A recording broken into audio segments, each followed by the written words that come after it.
আসসালামু আলাইকুম দর্শক, সবাই কেমন আছেন? আজকে আবারও চলে আসলাম নতুন একটা ভিডিও নিয়ে আপনাদের সামনে। দর্শক, আসলে ব্যাপারী পরিবারের এই যে যাত্রাপালার নাটক, সেটা তো সেই অনেক আগে থেকেই আমরা দেখে আসছি। কিন্তু এবার যেন সব যাত্রাপালার নাটকের অবসান ঘটিয়ে দিল মিম। মিম 7 দিন পরে ভিডিও দিয়ে এমন একটা ভাব দেখাচ্ছে যে তার কাছে তার মাই সেরা, তার মাই সবকিছু। তিশা নাকি তার মায়ের কোনো ইচ্ছা অপূর্ণ রাখেনি। ইভেন তাদের 3 বোনের সব ইচ্ছাও তিশায় পূরণ করে। মিম আবার নতুন করে বলেছে, যতদিন বেঁচে থাকবো মায়ের সব শখ ইচ্ছা পূরণ করব। কেন রে, এতকাল তোদের এই কথা কইছিল? যখন নাজমা বেগম নিজে ধুকে ধুকে মরল, তার ছেলেকে তোরা যে আলাদা করে এনে 3 বোন মিলে, বাইদানিরা মিলে ফুর্তি করলি, তখন তোর এই ডায়লগ কইছিল বলতো? নাকি তুই নাজমা বেগমের মেয়ে ফাতিহা নাজনীনের সাথে নিজের তুলনা করে টেক্কা দিচ্ছিস? একটা মানুষ মারা যাওয়ার পর তার 40 দিন পর্যন্ত তো মানুষ একটু অপেক্ষা করতে পারে।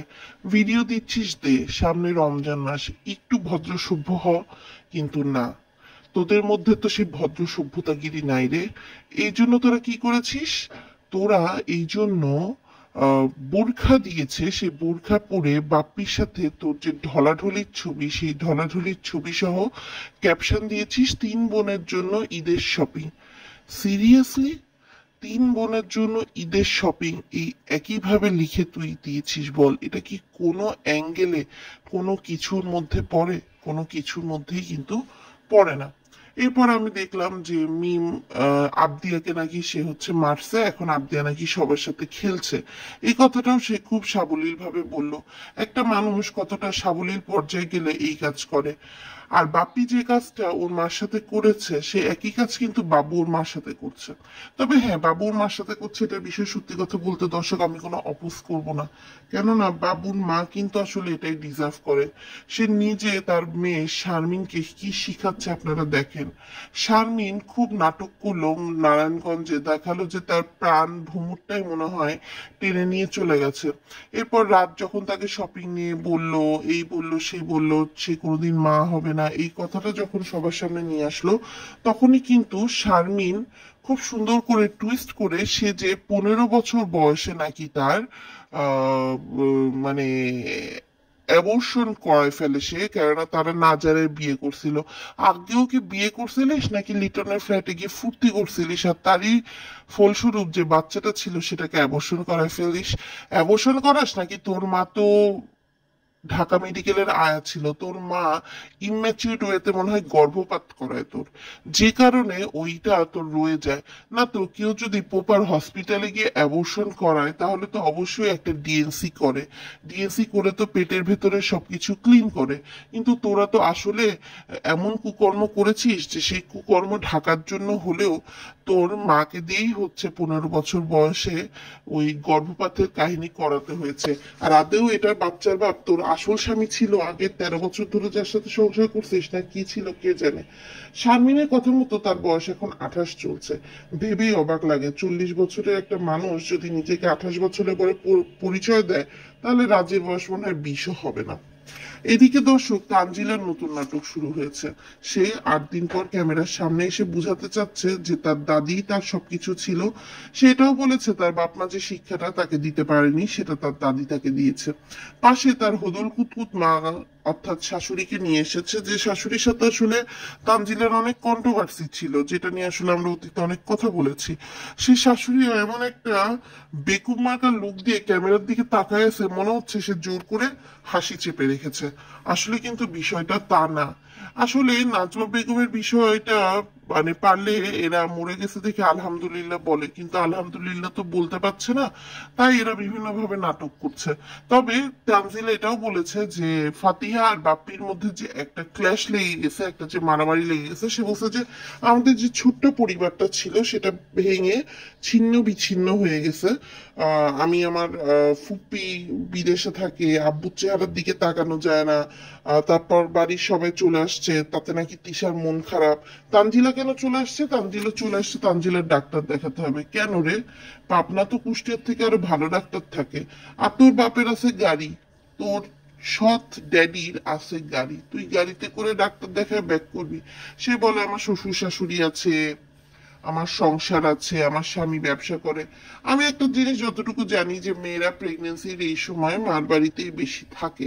তুই নিজেও জানিস তিশা তোর কোনো এক কড়িপাই যত্নাত্নি করবে না, উল্টো তোর বাচ্চাটার কিভাবে ক্ষতি করা যায় সেই চিন্তায় কিন্তু তিশা রত থাকবে। এই জন্য তুই সেফ মনে করে কিন্তু তোর শ্বশুর শাশুড়ির কাছে চলে আসছিস, কিন্তু তুই তো এই জিনিসটা বলতে পারবি না। তুই বলতেছিস তোর সংসার আছে, তোর স্বামীর বিজনেস আছে। সাকিবের বিজনেসে আবার তোর কি হেল্প করতে হয়? আর একটা বিষয় হচ্ছে মানে তোর শ্বশুর শাশুড়ির সংসারেই বা তোর কি হেল্প করতে হয়? তুই তো এখন এমনি প্রেগনেন্সি আমার একটা স্টেজে আছিস, তুই রেস্ট নিবি। তুই তিশার সাথেও থাকতে পারতি। তুই বললি যে তাবিয়ার শরীর অসুস্থ।